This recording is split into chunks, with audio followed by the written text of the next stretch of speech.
You're listening to this week's episode of the Vacation Rental Business in Today's World podcast. You're about to start transforming your business and life with the information found here. We interview some of the greatest and most influential minds in the vacation short-term rental industry and supporting businesses. The information found here is a combination of brain science, transformational thinking, safety and loss prevention, and vacation short-term rental knowledge and experiences, all rolled into one to help you and your business to achieve levels you never thought possible. I am glad you are here, and now please welcome your host, Eric Thibodeau. Hello, everyone. We're back, and today we have Dr. Mike, who's a subject matter expert in fire protection, safety, and loss prevention. Welcome, Dr. Mike. Thank you. I appreciate being here, Eric. Great, thanks. We appreciate you joining us today. And can you give us a little bit of introduction, idea of your background and experiences? Yeah, well, I'm a fire protection engineer by training. I was also a former professor, department head of the School of Fire Protection and Safety at Oklahoma State University. I currently sit on the Scientific Technical Advisory Committee of the World Trade Center Health Program, which monitors essentially the health of those that were involved in 9/11 in New York, in Manhattan, in Shanksville, Pennsylvania, and at the Pentagon. And essentially that program follows them and provides medical care to those folks for the rest of their lives. And there's about 500,000 people in that program. I also previously served on the NIOSH, the National Institute for Occupational Safety and Health Board of Scientific Counselors, which is, the research arm of the federal government involving occupational safety and health. I currently am a partner in a consulting firm where we do fire protection, safety, and loss prevention or loss control engineering services, and we help clients of all types. And in doing that, I end up getting involved in forensic investigations, including forensic investigations that happen in residences and multifamily buildings and things like that. So that's what I'm all about, and look forward to speaking with you. Great, thanks. I appreciate it. So you've had quite a bit of experience and work in basically safety and loss prevention. Just a general question. When we want to talk about what is being proactive, we talk about being proactive in safety and loss prevention. How would you describe being proactive? Being proactive means that you're actively seeking to prevent accidents rather than reacting to an accident once it occurs. So being mindful of potential dangers and hazards and things that could happen, and then trying to address those in advance to prevent something from happening later.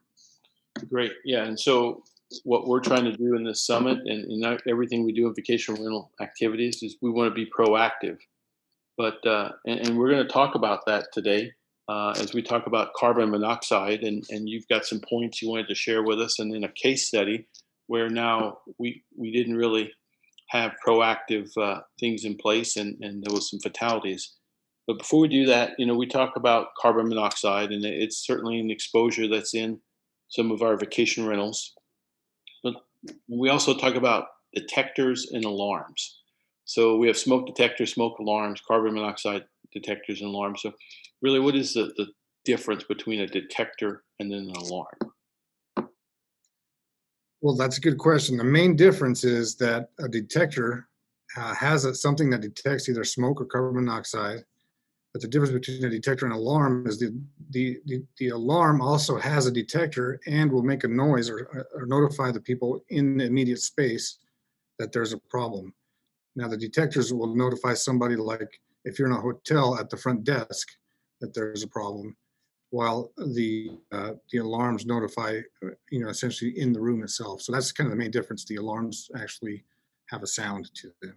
Yeah, great. Yeah, so most of the time in vacation rentals, we have smoke alarms, and we have carbon monoxide alarms that are detecting in the space we're in and alarming in the space that we're in, which is really what we need. Yeah, that's correct. Yeah, It depends on the application, right? And for sure, in in a residential setting, you definitely need one that alarms in the, in the room itself.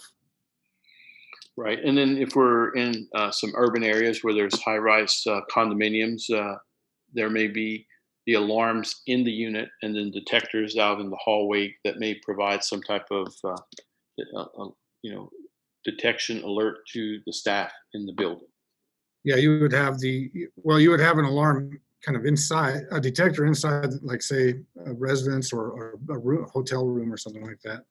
And then you'd have the notification appliance, which is the actual thing that makes the noise in the hallway. But it would be loud enough for them to hear inside that space. So yeah, and also detectors typically have somebody, like if you're at a hotel, monitoring that those alarms. So they would see a flash at the front desk, or they would be able to be notified that something is going on. Right. Good. So technically, we got just to be clear about what we have. So most of the time, we have alarms, and we want these here, and so that they can detect these potential hazardous situations. In this case, we're going to talk about carbon monoxide. But you said there was 3 points we wanted to cover around these devices. So what would be the first one? Well, I also did want to, excuse me, talk about smoke alarms. Okay. So one of the things that I see fairly often is the inappropriate placement of smoke alarms in, especially rental properties, and the inappropriate numbers. So if you have a rental property, you should have a smoke alarm in every bedroom where anybody sleeps. You should have a smoke alarm or one or more smoke alarms in the living spaces. You may, depending on the type of property, you may have one in the kitchen. But what I often see is that a lot of properties may have only one smoke alarm protecting the entire property. And that may be in the central living room area or den. But really you need to have one in every sleeping room and in the hallways. And also they need to be up high. We often see these, if you have a 20-foot or 16-foot ceiling, I often see them placed at 8 foot. Well, if they're placed at 8 foot, they won't give you a smoke alarm. The alarm will not alarm until the room is mostly filled with smoke. So you want to avoid that. You want it to alarm when the smoke is at its highest point, to give those inside the maximum opportunity to get out of the residence. And that also is true for multifamily homes, condominiums, and things like that, apartments. Okay. So the correct number and placement, and often see that they don't do both very often. And then typically that information is in the package when we purchase these. The instructions on where to locate them is with the smoke alarm itself. Oh, well, they should be, but there's other kind of codes and standards that will dictate where a smoke alarm should be. So when you purchase a smoke alarm, it probably will say you need to have one smoke alarm in every bedroom. You need to have one in the living rooms, and you might, usually they're not in bathrooms if the bathroom is fairly small. And typically they're not in kitchens, but it depends on the space. But yeah, there will be some instructions, but you can also refer to your local fire department, and they can help you place those or provide you with information on how to get those placed. Okay, good. So proper placement is having them, and then in the right space, and then properly working. Yeah, and in the right location with the space, and properly working, of course. Yeah, so that's something we see for smoke alarms and in these types of buildings. Okay. And then some of the things around carbon monoxide that you've found in some of your investigations, whether they're like risk assessments for buildings or, uh, you know, uh, I want to say apartments or hotels. I mean, I think it would apply to vacation rentals as well. There's a couple of Well, things you want to mention here. it does apply to vacation rentals. So one of the aspects of, if you have a gas appliance in any type of building, you really should have carbon monoxide alarms. So that, because carbon monoxide is a gas that's developed by the process of burning. So if you're burning gas, you're developing at least some level of carbon monoxide. When everything's working perfectly, we have the flame, and then we have something heated up, say like water in a water heater, and then we have the gases going up and out of the building, and then it's no problem. But sometimes um, the exhaust supply, or the ability to exhaust those gases gets interfered with somehow, or the ability to provide fresh air. So one thing we know also is that um, all flames require oxygen, which is fresh air, and so we need air to supply oxygen for the burning, and then we need the burning to get out safely out of the building. So there's really two types of exhaust. I mean, two types of ventilation. One is the ventilation required to provide the fresh combustion air, and the other is the ventilation required to remove once it's burned, those gases from the space. So sometimes we see that the combustion air or the fresh air supply doesn't exist, and they're just using air from within the space. And most times most of the time, I'm not going to say it's okay, but most of the time there's no problem, doesn't develop a problem in the space, except when you might be having a lot of people taking a shower, as you might have in a vacation rental. And then that water heater runs for a very, very long time. And then you have carbon monoxide buildup in the space. The other thing we see is sometimes the venting is just not done properly. Like those vents that exhaust the combustion gases, the hot gases that come out of the water heater or furnace, sometimes are only vented into the attic when they really need to be vented totally outside from the space. And that also can create a problem when you have, well, anytime, but especially if you have a lot of people using those appliances.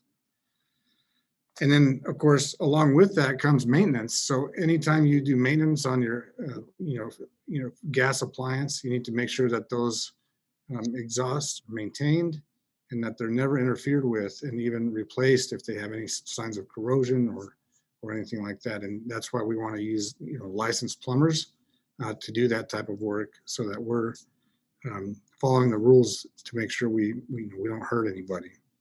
So, as far as gas appliances, if you have a gas appliance of any type in any property, you need to have carbon monoxide alarm detection and alarm. And what we've seen with carbon monoxide alarms is that they look very similar to the smoke detectors. So we've seen people actually silence an alarming carbon monoxide alarm because they think it's a smoke detector, but it's a smoke alarm, but really it's a carbon monoxide alarm that's telling them that there's carbon monoxide in the space. So we need to be cognizant of where we install carbon monoxide alarms, and we don't want them to look like they're a smoke alarm because people just don't know the difference, and we want them to be able to take, essentially emergency actions if they need to, and be aware of what's going on, and that interferes with that. So those are the main three things I wanted to talk about that I've seen in these spaces. I will talk about essentially two case studies that I've investigated where people were killed due to carbon monoxide. So before we go to the case study, so basically, the 2 points that you brought up, I mean, just about the gases, I mean, carbon monoxide is a byproduct of combustion. So we want that and the other gases to leave. But if we don't vent them properly or maintain those vents, we're going to have a problem. Yeah.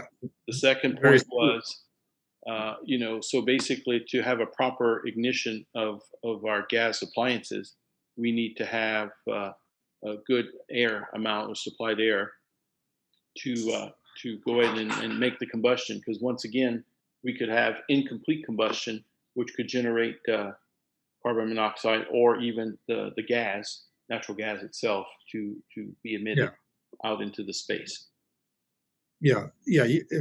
And one of the problems with incomplete combustion is it may not draft. So the when these gases heat up due to combustion, it creates buoyancy, and then it heats the exhaust essentially duct up, and that drafts. So it starts to pull those gases out. If you have incomplete combustion, it interferes with the process of drafting. So it kind of compounds that problem. So we really want to make sure that we maintain our ventilation. Yeah. And then you also mentioned about placement of carbon monoxide alarms. So what's the best locations to place carbon monoxide alarms? So with it's not as carbon monoxide alarm placement is not the same as smoke alarm placement. So Right. you can place carbon monoxide the alarms kind of lower, or they make plug-in types that go into an outlet. Hmm. Yeah, and so you can plug them in an outlet that's low to the ground, or you can plug them in the kitchen, that on top of the countertop, or really anywhere. And you don't need as many carbon monoxide alarms as you do smoke alarms typically, because carbon monoxide tends to fill the space. But where you have sleeping rooms, you want carbon monoxide alarms in those rooms. Okay, yeah, because it's going to kind of go from the floor up, and then so we would place these lower, essentially. Like, Well, carbon monoxide is about the same specific gravity as air, so it mixes really well. So it doesn't go up or down, but it is. I mean, it does do that, but not in a real, um, I dramatic guess, effect.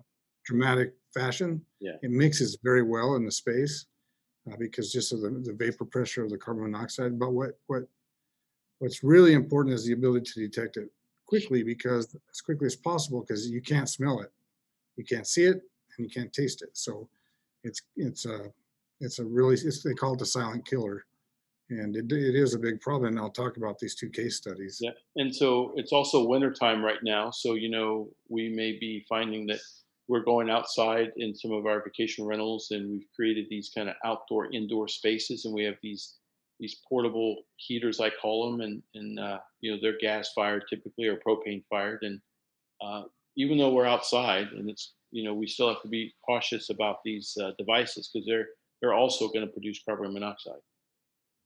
Absolutely, and these types of burners tend to produce quite a bit more carbon monoxide than the burner of a water heater, for example. So we need to be really careful and provide that fresh air and also the combustion air that allows the carbon monoxide to leave whatever space we're burning those in. And those are not designed to be enclosed whatsoever, Right. those burners. Exactly. So some areas may enclose them, and others, just because we're outside, they're generating more carbon monoxide than we would normally see. So this is something else to be cautious with. We're having like outdoor parties or outdoor gatherings with these large heaters during the winter. Well, if you're having those gatherings and where there's a potential to be closed in with one of those heaters, yeah. If it's outside and there's nothing, it's just totally outside, the risk is very, very low. But if you attempt to um, enclose one of those heaters in the space and then use the heater to heat the space, or just turn the heater on for whatever reason, it's very dangerous. Even like in a garage, every winter we see during ice storms, or blizzards or snowstorms, people lose their power. We see carbon monoxide poisonings from people trying to use these types of devices indoors, or these types of burners indoors, and we see several fatalities every winter from this type of thing. Yeah, that's good to point out. And yeah, these are made for outdoor use, and we really shouldn't be having large gatherings anyway with COVID, right? But we don't need Exactly. large That's right. gatherings and using these inside. That's not good. So Yeah, great points not there. good at all. Carbon monoxide. So let's review these two case studies that were fatal, and basically where there was not some good proactive work taking place here. Right. So the first case study was a multiple fatality incident that occurred during the Christmas holiday. The families had gone to home for the holidays. They had a bunch of people staying there overnight. They went to a midnight mass. I mean, midnight mass, I think, on Christmas Eve. And what happened is they were all taking their showers. The water heater was used for a very long period of time, um, and the water heater had been vented into the attic, and not outside of the house. So the water heater was used for a long time, and those people ended up not making it to the mass. And the next morning, they also didn't make it to the Christmas mass, where they were expected at both. And so people went to check on them, and they found several of them unconscious, and three of them, had died. And so uh, the the reason that the carbon monoxide got into the house is it's very complex, but the main reason is the water heater was in the pantry and it didn't have fresh air supply. So it just used air from inside the house to power the burner, to provide oxygen for the burner. And then when they had installed it, whoever had installed it previously had installed the termination of the exhaust into the attic space. Well, what happened is they kept using that for a long time, so the gases were going up into the attic space, and as they cooled and they were no longer hot, they were coming down into through cracks, and through vents and things like that around the lights, coming down into the living space. So the people in the house were breathing that. They didn't know they were breathing that, and they had been breathing it for some time. When the fire department finally got there, after about 1 p.m. the next day, the carbon monoxide level in the house was still 1,100 parts per million, which is very, very high. And Yeah. so Most detectors are set at 10, right, Mike? 10 parts per million to activate. Not the ones that are not the alarms that we use in residences, not the the CO alarms like that. If we use it in a factory or in for example, a chemical plant, we use lower levels. But in the homes, I think they're set for, they integrate over time. So you have to reach a certain amount, a certain concentration over time. But it's far, far less than 1,100. It's lower than, I think it's 50 ppm for 2 hours, and then that signals an alarm. Okay. Or a higher amount for a shorter period of time. So regardless, I guess you'd say the root cause of this incident was that the water heater didn't have a fresh air supply that was from outside. It used the combustion air from the house to burn the fuel.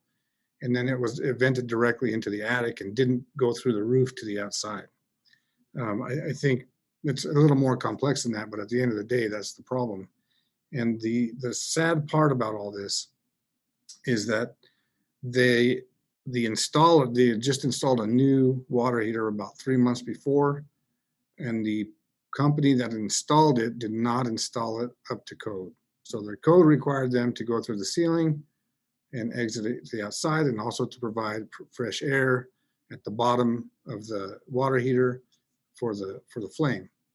And neither of them were installed by the person that installed it. So we had 3 people died, and then the tragic, adding to the tragedy is those that did not die actually had long-term brain damage due to lack of oxygen. Wow. So we had a very severe incident that probably a $200 investment on the front end could have prevented entirely. So no alarms, right, in the space? No carbon monoxide alarms in the space? They did not have carbon monoxide alarms. But I want to that's a great question.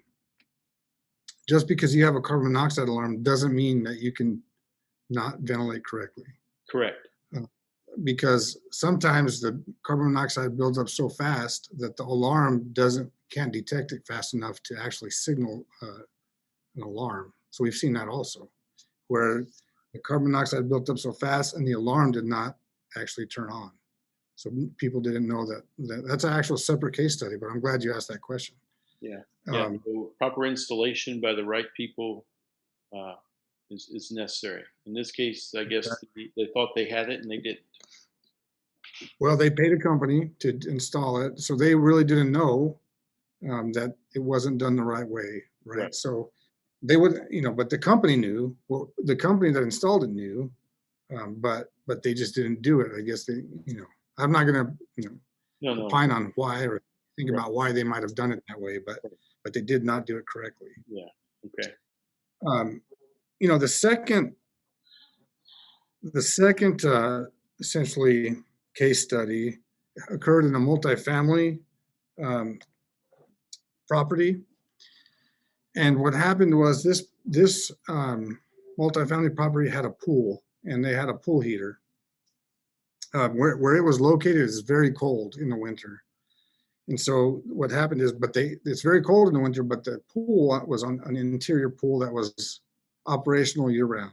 So it was heated year round, and people used it year round. The I'm going to start off with what happened first, and then we'll go back to why it happened. So the in the morning, the cleaning ladies at this multifamily, the cleaning service, found two people unconscious in their unit. They called essentially 911. The 911 came, took them to the hospital. The couple died some 90 or 120 days later because they never regained consciousness after they found them. But what's interesting about this case, and it's very tragic, is several other tenants had told the front desk that, hey, the smoke alarms are going off. The smoke alarms are having a problem. There's no smoke, but we do know the smoke alarms are going off, so they silenced them. And they notified, essentially the person who was at the site, I guess the general manager or the assistant manager of the site. The sad part about this is if the manager had been educated enough to understand that it was actually a carbon monoxide alarm that was alarming, they couldn't hear, see, or smell or taste what was in the air. And these were in different units, so different units down the hall, and even different units on a different floor. So but the manager didn't have the appropriate training to understand that there's a problem. So she just told them to take out the batteries, and no problem. Well, and that decision right there kind of sealed the fate of the two people that died. Now, that's a real simplification of what happened, but essentially we have carbon monoxide that was emitted from the pool heater that went up the walls and into another space and killed those two people. There were several other people that were affected in the building that a couple of them silenced their alarms, and then that wasn't recognized as a problem. But if we get back to the root cause, that's where I told you before that just because you have an alarm doesn't mean you're protected from carbon monoxide. Right. So the real root cause of this particular incident was that the manager of the actual building was not maintaining the pool heater correctly, was not maintaining the both the fresh air vent required for complete combustion and the exhaust ventilation vents that were to remove gases from the space. So we're going to start with maintenance. We don't know exactly how this happened, but the orifice that provided fresh air to the heater had been changed to using an orifice from a different heater. That resulted in this particular heater producing more carbon monoxide than usual, and it reduced. And talked about what you talked about earlier. It was incomplete combustion, which was generating more types of gases, more water vapor, and more carbon monoxide. And that had been happening for some time. So what happened was the vents had been corroded. The vents that had been removing the gases had holes in them due to rust.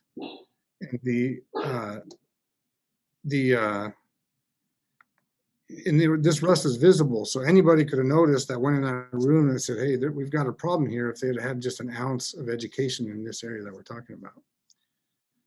So in addition to not maintaining the exhaust vent, because this area was in a very cold location, the manager had affixed a door to the fresh air vent to close it, and that fresh air vent was very large, and it was supposed to stay open year round, but because it was cold, he actually thought that he was doing something good by closing it to save energy. Well, what he did there was he cut off the fresh air supply.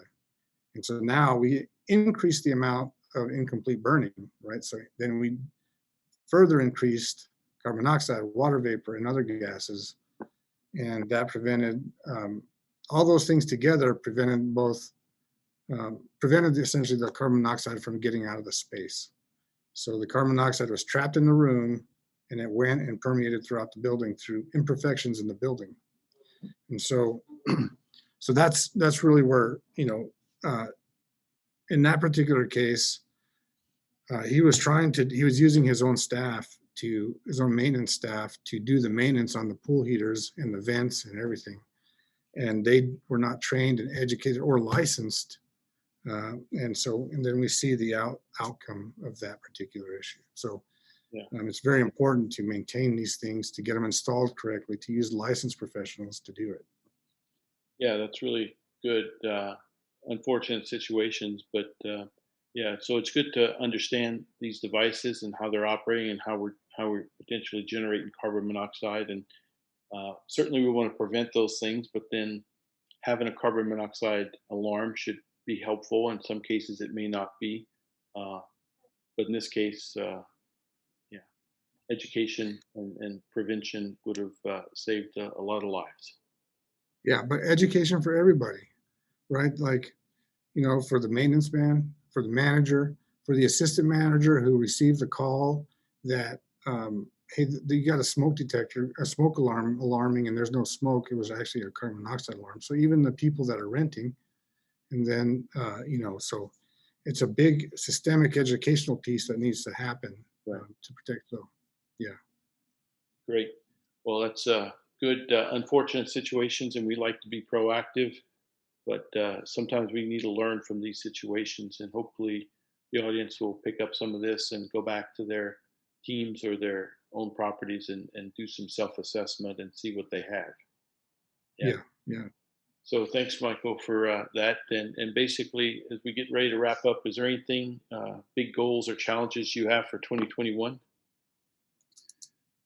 Well, for 2021, I just hope we have enough business for our business to keep going, because 2020 was fairly rough for us, with COVID. So like many people, our goal is to kind of hire more staff and to grow our business. So those are our main goals, and do good while we're doing it.